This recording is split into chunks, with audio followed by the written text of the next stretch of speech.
Bom, boa tarde a todos e a todas. Sejam muito bem-vindos a mais uma roda de conversa do canal Travessia Campo Analítico. Hoje com o tema Psicanálise e Intervenções Sociais, Mulheres do Cárcere, com a nossa convidada, a psicanalista Ângela Cassol. Mas antes de iniciar a roda de conversa, como sempre fazemos, eu já vou anunciar aqui o que vai rolar na próxima quinta-feira, às 16 horas. Teremos como convidado, na próxima semana, o psicanalista, mestre e doutorando em Ciências da Linguagem, Vitor Hugo Martins, e vai nos falar sobre a escritura da letra na estrutura intersubjetiva. Um tema instigante e que já nos faz pensar em muitas questões, né? O que é letra em psicanálise, o que é escritura, o que é estrutura na psicanálise lacaniana. Então, são sobre essas e outras questões que o Vitor vai nos falar na próxima quinta, aqui pelo Zoom do Travessia, às 16 horas. Eu deixo um recado também para as pessoas que estão nos acompanhando a partir das redes sociais. Agradeço a participação. Temos recebido algumas sugestões sobre os temas das próximas rodas de conversa e também sobre os convidados, e pelos quais eu agradeço. E para aqueles que também quiserem interagir, seja com contribuições ou com sugestões, basta enviar um direct pelo Instagram ou clicar abaixo da logomarca do Instagram. Tem um link onde você clicando vai abrir um campo, você pode fazer uma sugestão sobre um próximo convidado, sobre o próximo tema, ou mesmo fazer algum comentário sobre alguma roda de conversa que você assistiu. Agradecemos a interação desde já. Também queremos deixar aqui registrado que a próxima roda de conversa, ou seja, na verdade, a última roda de conversa desse ano, ela será no dia 18 de dezembro. Está programada para 18 de dezembro. E daí vamos dar o intervalo, retomaremos no dia 15 de janeiro, e aí a roda de conversa será quinzenal a partir daí, a partir do próximo ano. Não mais semanal, mas quinzenal. Dados os devidos informes, então, quero dizer que é com muita alegria que recebemos hoje a psicanalista Ângela Cassol, nossa convidada especial dessa roda de conversa, que vai nos apresentar e compartilhar uma experiência profundamente tocante e necessária e que originou o registro de um livro chamado Mulheres no Cárcere, uma intervenção psicanalítica, editado pela Escola Lacaniana de Psicanálise de Vitória. Um projeto que surgiu do encontro entre a psicanálise e o sistema prisional feminino, a partir da coragem de um grupo de profissionais psi que se dispôs a atravessar os muros do cárcere com o aval do Estado e dentro de suas regras de funcionamento, para escutar o que vai na alma das mulheres privadas de liberdade. Qual foi a aposta nessa proposta de escuta? O que se buscava resgatar? O resultado dessa prática é um documentário testemunho que nos oferece não apenas relatos, mas encontros. Encontros com a palavra, com o sofrimento e com a potência dessas mulheres, cujas histórias nos convocam a pensar o laço social e as formas de exclusão que atravessam nossa contemporaneidade. A obra Mulheres do Cárcere propõe refletir sobre a lógica do crime feminino, sobre o que se cala e o que insiste em falar, e nos convida a uma indagação ética. Qual é o nosso lugar diante daquilo que a sociedade tende a silenciar? A psicanalista Ângela Cassol, que também é membro da instituição Psicanálise e Cultura em Vila Velha, no Espírito Santo, foi a coordenadora desse projeto, Lógica do Crime nas Mulheres, e o livro é o resultado desse marcante projeto. Ângela atende de forma presencial e online nas cidades de Vitória e Guarapari, no Espírito Santo. Ângela, seja muito bem-vinda a essa roda de conversa do canal Travessia e conta um pouco para a gente o que motivou o início desse trabalho no presídio feminino. Como é que tudo começou? A palavra é sua. Primeiramente, boa tarde.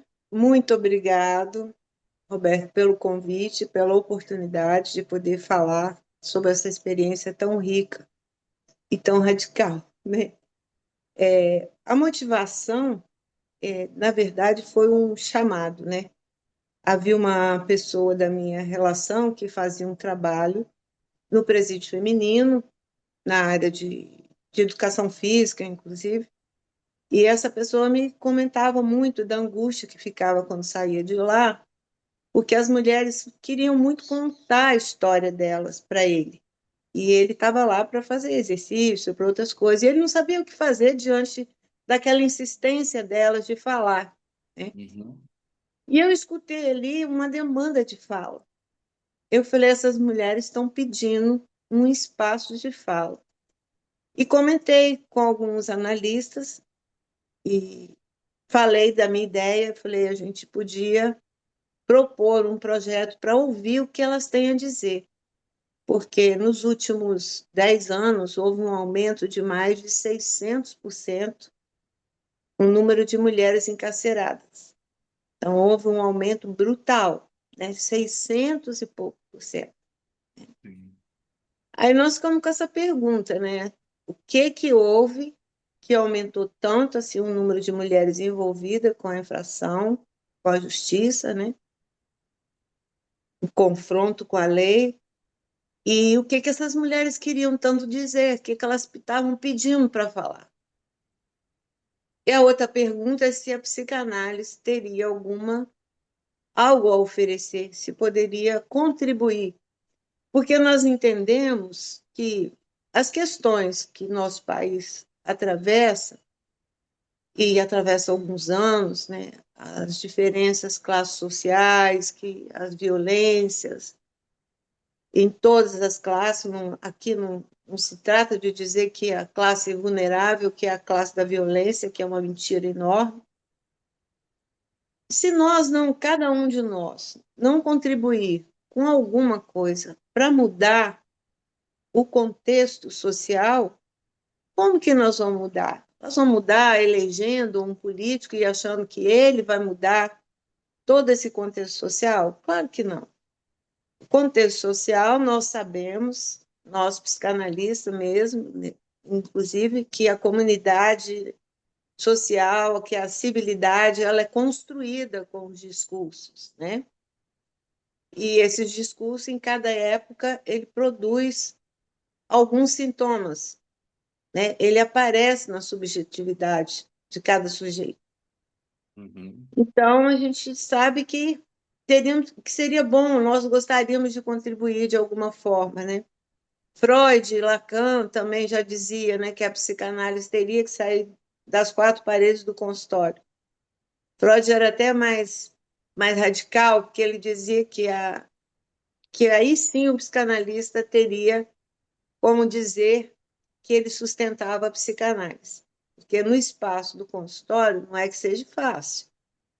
Não é fácil, por isso nós temos a formação permanente, temos que estudar, temos que refletir a vida inteira, mas quando a gente sai desse contexto das quatro paredes do consultório, é um desafio muito maior. Uhum, certamente. E Ângela, como se deu esse primeiro contato assim com as mulheres do presídio, né? Como é que foi essa primeira experiência, né? Nós combinamos e fizemos uma palestra, nós éramos em 7 analistas, né? Uma delas, infelizmente, faleceu. E aí nós combinamos com a direção do presídio, que nos acolheu muito bem, porque era uma direção que acreditava que para ressocializar não adiantava punir, e sim tinha que tratar essas pessoas. Então, nós fizemos uma palestra explicando o que era a psicanálise, qual era a proposta da psicanálise. Nós falamos, porque lá era um presídio de 300 mulheres encarceradas, sendo que tinha 200 no regime fechado e cento e pouco estavam no regime semiaberto. Saíam de dia e voltavam à noite. Aquelas que conseguiam emprego. Outras não conseguiam emprego, acabavam ficando lá mesmo. Então, nós falamos, explicamos a ela o que era psicanálise e tal, e falamos que nós queríamos ouvi-la, que cada uma delas teria, né, uma pessoa, um analista, que iria ouvi-la individualmente, caso ela quisesse esse atendimento, que teria que ser espontâneo, né? E logo em seguida elas se inscreveram, e nós levamos um susto imenso, porque de 200 se inscreveram 175, quase que Uhum. a totalidade, né? Praticamente a É um número totalidade, grande, né? um número imenso. E nos dividimos, e também depois a gente percebeu, principalmente com uma das colegas nossas, que trouxe isso também, ouviu dos agentes, que hoje chama Polícia Penal, a fala de que tudo era feito para as presas e nada para eles. E nós entendemos que eles também estavam em sofrimento, que eles também precisavam de ajuda. Então, uma das analistas, que é a Andressa Deprá, ela fez um trabalho exclusivamente com os agentes. É claro que nós também ajudamos, porque ela fazia muita roda de conversa e atendimento individual àqueles que quisessem. E a gente participava também das rodas de conversa, né? Às vezes era só ela mesmo com eles, porque a gente queria primar pela transferência, né? Então, ficar muita gente trabalhando ia atrapalhar um pouco esse processo transferencial. E foi muito importante o trabalho dela, porque realmente, a partir daí, eles se tornaram nossos maiores parceiros ali dentro. Claro que a direção foi a primeira e grande parceira, mas eles, sim, eles traziam, eles indicavam, eles faziam relatos, e eles testemunharam para nós, né, as diferenças a partir do atendimento, como que a pessoa não estava mais em crise, né, como que ela estava conseguindo falar em vez de brigar, né? Enfim. E aí nós fazíamos também roda de conversa com as moças que estavam apenadas, uma vez por mês, com os temas que nós fomos escolhendo, porque quando nós fomos para lá, nós não levamos um projeto pronto, nós fomos construindo durante a experiência. Aí nós começamos a perceber que uma coisa da nossa modernidade, vamos dizer assim, né? Existe uma fala muito assim que a mulher não precisa de homem para nada, né? Nem para ter filho, porque agora ela pode ir numa casa que vende o esperma e comprar lá e fazer a inseminação artificial, quer dizer, nem nesse ato de ter um filho é necessária a presença masculina. Mas nós sabemos que isso é um engodo, né? E elas também traziam esse discurso. E a história trazia muito isso, a história delas, né? Nenhuma delas, a grande maioria, não tinha pai ou não sabiam que era o pai, ou se tinha, não tinha relação com ele, né? Vieram de uma relação da mãe com este homem que a procriou, uma relação que ela sempre colocava a palavra aconteceu. E isso repetia na história delas também com os homens. Elas sempre traziam a história, aconteceu. Eu engravidei porque aconteceu. E claro que elas tiveram alguns amores, mas elas não tinham também um parceiro. As poucas que tinham, o parceiro também estava preso, ou então não quis mais saber delas. Porque um outro traço muito forte e diferente do presídio feminino para o masculino, que no masculino tem fila para visita. O feminino não, o feminino não tem visita. No dia da visita, você tem, às vezes, 5, no máximo 6 presas recebendo alguém. Normalmente é a mãe. Mas elas são condenadas não só pela justiça. Elas são condenadas pela família, pelos filhos, pelos parceiros, pelos amigos. Elas são realmente... Elas não têm valor, né, afetivo, as pessoas não dão, como se fossem seres invisíveis, né? E o presídio já é uma tentativa de inviabilizar que você veja que essas pessoas existem, né? Porque eles já colocam os presídios bem distantes para ninguém ver, Sim, né? à margem Ninguém já, né? vê. Bem à margem mesmo, o acesso é difícil, é longe, e é localizado assim, em situações que não tem visão, quem está aqui fora dos muros. Uhum. Claro que E assim, eles alegam segurança, mas não é só segurança. uhum, sim. E considerando esses fatores assim, inclusive, né, quais foram assim os principais desafios, né, para vocês nessa intervenção, né, psicanalítica nesse contexto institucional com o cárcere? Primeiro, a gente não sabia se a gente conseguiria construir uma transferência com elas, porque a gente atendia dentro do presídio, inclusive os consultórios, tinham 2 consultórios, porque às vezes ficava 2 psicanalistas lá, todo dia da semana tinham, no mínimo um. E eram celas que não estavam sendo usadas e que foram transformadas em consultório. Então, a gente não sabia como que seria essa relação transferencial, até porque nós também estávamos submetidos a todas as regras, né? E tem que ser. E não sabíamos como que elas reagiriam, né? E foi um trabalho muito interessante, porque nos trouxe elementos do que está acontecendo do lado de fora, Uhum. né?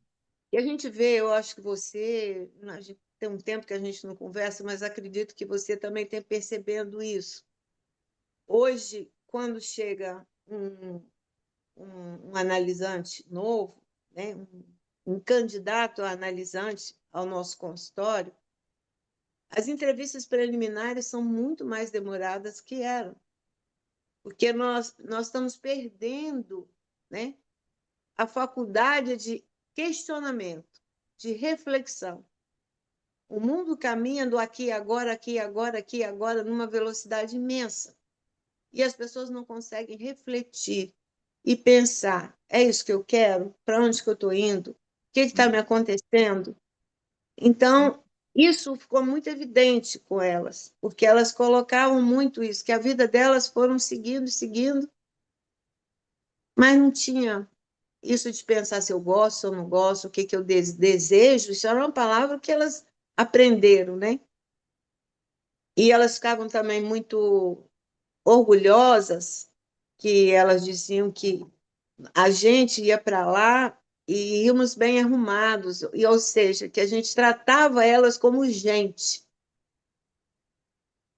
Então, tem uma delas que fez até uma entrevista há pouco tempo, já saiu, já está com a vida, tocando a vida. Ela falou assim: lá eu descobri que eu era um sujeito, que eu era gente, Uhum. através da psicanálise.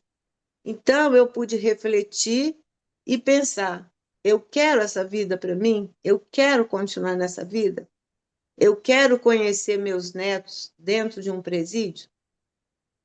E ela disse que a partir daí ela começou a aproveitar, porque o presídio dava cursos, tinha escola, tinha cursos profissionalizantes.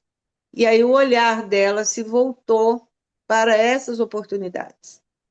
Porque a Uhum. grande maioria que está lá são usuárias do crack que acabam se tornando traficantes para terem acesso à pedra. Uhum. E isso começa muito cedo na vida dessas moças, porque a gente sabe que as famílias mais vulneráveis, que vivem nas periferias, tem uma grande maioria que a mãe sai de casa às 6 horas da manhã, às vezes 5:30 da manhã, e só retorna 8 horas da noite. Uhum. E essas crianças ficam na rua. Nossas escolas não são regime integral. São poucas as escolas públicas que têm regime integral. A grande maioria é um turno só. E elas ficam na rua. E quem as acolhe? Né? Quem começa desde cedo dá uma pedra, dá uma pontinha de maconha, faz um carinho, dá um brinquedo, né? Se está doente, dá um remédio. É o pessoal do crime organizado. Uhum. E tem uma delas que me falou mesmo, ela falou assim: ô Ângela, eu gostei muito quando eu conheci a organização, porque ali eu vi que eu tinha uma família, porque as pessoas se preocupavam comigo, me ajudavam. Então, você vê que a carência de ser vista, de ser reconhecida como alguém, né? De ser amada, de ser respeitada, é imensa. E ela acaba se enveredando para quem oferece isso. E é isso que acontece no mundo, não é? Não é Sim, só com ela. sim. Esse exemplo que você traz é muito interessante, né? Porque faz com, quer dizer, de certa forma, seguir um movimento do sujeito questionar sobre a sua condição, né? A sua condição Sim, nesse momento, né? Quer dizer, quando ela se pergunta, né, se ela quer ter os seus netos ali naquele lugar, né? tem uma espécie aí de volta e também de um direcionamento para uma retificação subjetiva, né? Em relação à Isso. condição dela nesse momento, né? Teoricamente, o que nós conseguimos reconhecer é que o que a gente fez foi aquele primeiro ponto de um processo analítico, que é a retificação subjetiva. Uhum. Porque, inclusive, isso no texto do Lacan sobre a criminologia, ele aponta, né, que a única possibilidade de cura, entre aspas, é a responsabilização. Então, se eu Sim. me pergunto sobre mim, eu começo a me responsabilizar sobre a minha vida. Uhum. E E eu sobre esse volto de mal que me novo. acomete, esse sofrimento que me acomete também, né? Exatamente, Qual exatamente. é a minha parte nisso, né? E, inclusive, foi bonita essa moça que foi entrevistada pela televisão local daqui sobre o livro, que ela esteve lá no presídio como presa um tempo. Essa que eu citei ainda há pouco, que ela fala, olha, eu errei, eu paguei pelo meu erro, eu errei mesmo, né? Uhum. Mas depois eu percebi que tinha um outro caminho para eu fazer. Mas eu não tenho bronca, não acho que eu fui vítima de ninguém. Eu, na época, eu não podia pensar, mas eu fiz coisas erradas. Então, assim, não é que a questão é que a pessoa se sinta culpada, porque a culpa é o contrário, a culpa não permite a responsabilização, Uhum. né? E muito menos a mudança. A culpa sozinha não traz isso. A culpa a gente sabe que entra na ação superegóica e nós sabemos que um dos motivos de alguns atos criminosos são desenvolvidos pela ação do superego, né? Então, o sujeito se sente culpado, aí ele sente a necessidade de ser punido, aí ele provoca alguma coisa para que alguém venha puni-lo, e aí Uhum. vira um ciclo vicioso. Sim.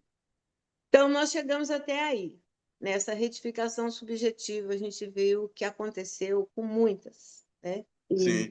E nesse percurso, o que mais surpreendeu vocês durante essa experiência? Tem alguma coisa que vocês podem destacar que mais surpreendeu? olha, eu posso dizer a você que todos nós falamos e sustentamos que depois do presídio nos tornamos outras pessoas e outro analista, porque ali foi um local em que nós estávamos de frente de um real com pouquíssima borda, sabe? O real assim, escancarado. E nós sofremos esses efeitos, inclusive no corpo. Saímos de lá exausto, exausto. Uhum. E eu sempre falo que eu tinha duas alegrias. Uma quando chegava, porque eu ia ver, ia saber como que foi, como passou a semana, e quando eu saía, que eu estava livre. Porque a sensação do encarceramento é algo absurdamente real e traumático. Eu Uhum. dizia mesmo para a diretora de lá, falei, olha, se um dia eu for presa e vim parar aqui, você pode se preparar que eu vou te dar muito trabalho, porque eu vou ficar enlouquecida. É um sistema que a gente sabe que não se encontraram outra forma, mas é um sistema falido, que ele Uhum. não ressocializa. Cada dia as cadeias estão mais cheias, mais cheias, mais cheias, uma mistura daquilo que é realmente da legalidade, daquilo que é da saúde mental. A gente via pessoas delirando lá dentro, enfim, Uhum. é o que a gente tem na nossa sociedade, essa mistura, né? Porque justamente o que se foraclui é o sujeito, a subjetividade, a individualidade. Então vira uma massa humana, né? Uhum. Então viver isso, sabe, foi uma experiência incrível. Eu agradeço muito ter tido essa oportunidade, mas foi um espanto, porque nós não tínhamos ideia do que seria. E realmente, por mais que a gente leu alguma coisa, então não é. Quando você chega, que você se depara com a situação, com aquele mundo, o cheiro, as cores, é tudo diferente, Sim, porque é tudo imagino. fechado, Uhum, tudo fechado. uhum. E porque para vocês também era tudo novo, né? Então, É como isso que eu estou fazer também falando. essa separação, né? Como fazer essa separação ao mesmo tempo, né? Para que também vocês não, vocês pudessem ter essa escuta, né? Sem Sim, ter isso, esse envolvimento, né? Total com o ambiente, né? por isso que eu digo que foi um grande ensinamento que nós saímos dali diferente, porque ali nós fomos colocados à prova, Uhum, inclusive dos nossos preconceitos, né? Porque é muito fácil você falar que não tem preconceito quando você não está diante de uma situação que realmente te coloca frente a frente, né? E teve vários episódios, né, que a gente acabou se vendo e tendo que refazer a nossa posição. uhum, Então, foi muito de crescimento para cada um de nós, e elas também, o crescimento para elas. Se nós fomos para ela uma surpresa enorme, né, de achar que como que alguém se interessa em saber como eu estou, ninguém nunca se interessou em me perguntar como você vai, o que você gosta, o que que te trouxe aqui, o que que aconteceu com a sua vida. Elas falaram que ninguém nunca perguntou isso para elas na vida. Para nós também, viver aquela situação, nós nunca tínhamos vivido. Então, dos dois lados, a gente estava regido pela surpresa.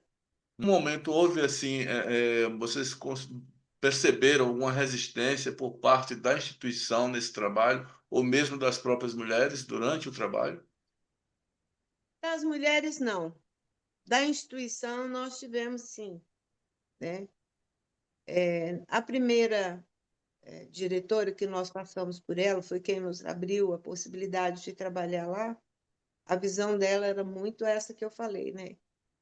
Que não tinha só que punir, tinha que tratar essas mulheres. A segunda, ela mesmo trouxe desde o primeiro dia, que houve uma mudança na direção, né? Que ela nunca tinha trabalhado com ressocialização, que ela sempre trabalhou com contenção e disciplina. Então, aí houve uma dificuldade um pouco, né? No manejo, porque ela não entendia algumas coisas, né? É claro, ela, na formação dela não existia essa possibilidade. Mas nós conseguimos chegar até onde a gente se propôs a ir. Né? Uhum. E E no início já tinha você já tinha essa visão clara de até onde vocês poderiam chegar, ou isso foi sendo delineado durante o trabalho? isso foi sendo delineado, Uhum, né? Isso foi sendo construído, e nós saímos de lá também e construímos um outro projeto, aí sim um projeto mais completo, porque a gente envolvia as filhas, os filhos das mulheres apenadas, né? A gente trabalharia com eles, teria uma equipe que trabalharia acompanhando essas crianças, onde estão, como é que estão, quem está cuidando, né?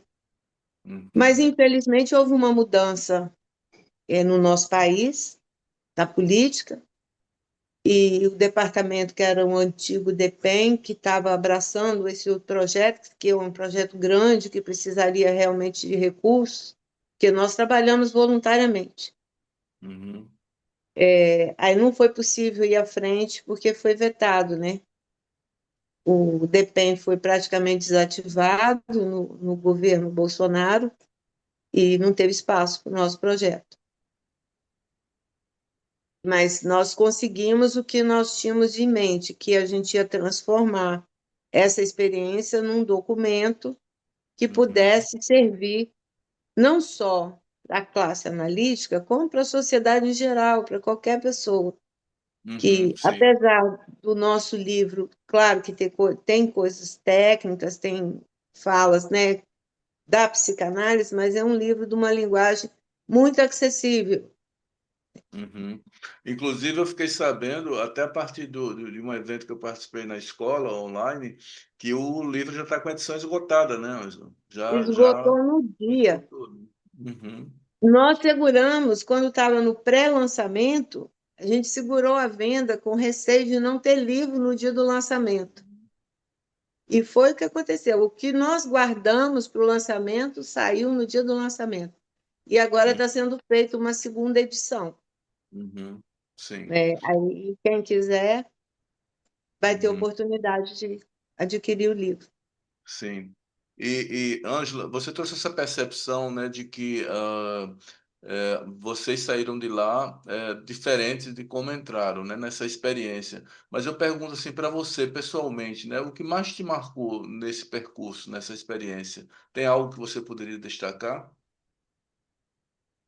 Olha, é tanta coisa que é difícil você resumir, mas eu posso te dizer que o ensinamento muito grande para mim foi realmente de rever pontos de resistência em mim, né?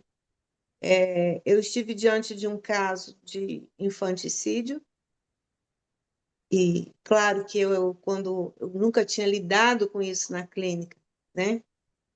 E Uhum. quando eu via isso em televisão, em algum lugar, eu tinha aquela reação normal de todo mundo, nossa, como que uma mãe pode fazer isso?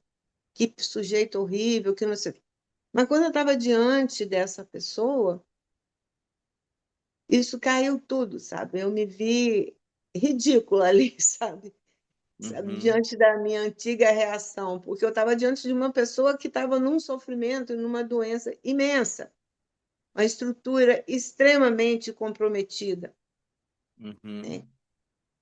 E aí que você vê, bem, como que a gente muitas vezes acredita num discurso que a gente não sustenta, né? Uhum. Quando, porque está distante da realidade, está distante do acontecimento, está distante do real, Sim, né? sim. Então, é E eu imagino. fácil você idealizar a si mesmo. Uhum. Sim.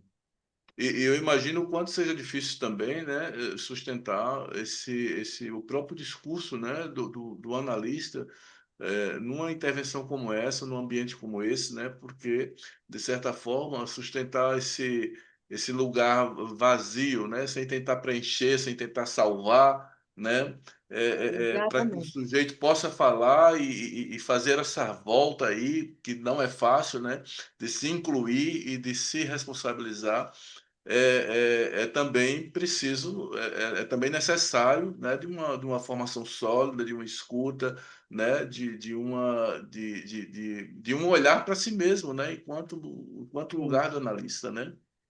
sim. Isso era muito visível, sabe? Você falou realmente muito claramente, e porque o sofrimento que vinha era muito grande dessas pessoas. A angústia é imensa. E nós não podíamos querer salvá-las, né? Não se Hum, tratava disso. O analista não salva, não é para isso que ele está ali. E claro que se você não tomar muito cuidado, se você não tiver, como você falou, né, recursos já simbólicos pela sua construção da sua análise pessoal, você não consegue se desligar desse apelo tão grande, uhum, né? E isso a gente vivia a cada sessão, a cada dia que entrava, o apelo era muito grande, mas a gente tinha que responder de outra forma. A gente fazia reuniões semanais, o SET dividido em dois cartéis, fizemos dois cartéis de estudo, quer dizer, nós criamos também dispositivos também para que a gente pudesse crescer e não ficar diante uhum, desses pedidos de socorro, né? E sim, cada um cuidava na sua própria análise dos efeitos também, né? uhum. Isso é muito importante, né? Porque isso aponta para os pilares da própria formação Isso, contínua, né? Da psicanálise, porque é a escuta, a tua análise pessoal, mas também esses dispositivos teóricos, né, que fazem essa Sim. borda, esse anteparo também, né? Isso. Muito E vai interessante. te dando elementos para você ir lidando com esse real tão grande que vai se desenhando à sua frente, né? Sim. E que mensagem você poderia deixar, né, se é que isso é possível, né, para analistas, por exemplo, que hoje nós temos se fala muito, né, intervenção social, em se trabalhar com intervenção social, né, e não é um trabalho fácil, a gente já está percebendo e percebe a partir da própria experiência que você relata. Que mensagem você poderia deixar para as pessoas que têm interesse, né, nesse trabalho de intervenção social, né? Olha, Porque também se fala muito a questão a psicanálise vai funcionar, não vai funcionar, é psicanálise, não é psicanálise, né? Tem toda uma discussão, né, e toda uma polêmica em relação a essa questão, né? O que é que você poderia extrair, né, e trazer como mensagem para as pessoas interessadas nesse tema?